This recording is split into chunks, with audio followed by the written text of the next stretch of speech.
I was a regular in the army Yeah. for 10 years, and I think when you were already when you came on and when you became a cadet, I was probably on the 9th or the 10th year of my service. That means it's towards the last leg already. I signed on young, 17, and then I was like what?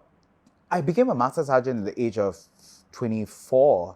And everyone's like, you're the youngest master sergeant. Well, I'm like, huh? But I was following time norm. Time norm in terms of my rank rank scaling, right? Where, every how many years you become this rank. So according to that pathway, I was achieving that proper route of promotion. Just that people thought, oh, you're a high flyer. And I'm like, huh, no, but you signed on when you were like 22, but I signed on when I was 17. So if you look at it, it's the same, right?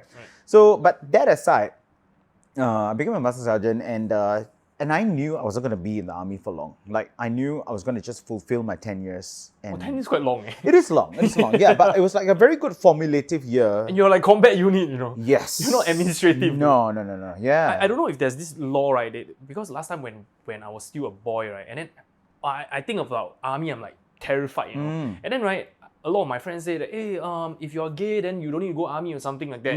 Right, last time there's this thing, right? But what's the exact law for it? I don't think it is like that, right?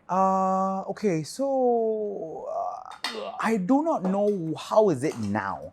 Because ever since, and I'm very curious to know, ever since the repeal of the 377A law, right. I do not know how the military is handling anyone who identifies as homosexual. Because if you remember, when you go for medical checkup, CMPB, there is a question that the medical officer will ask you, or I think it's like a series of questionnaires, and they ask you to look, and then I think one of the questions is, do you identify as homosexual, or do you have intention of cross-dressing, something like that.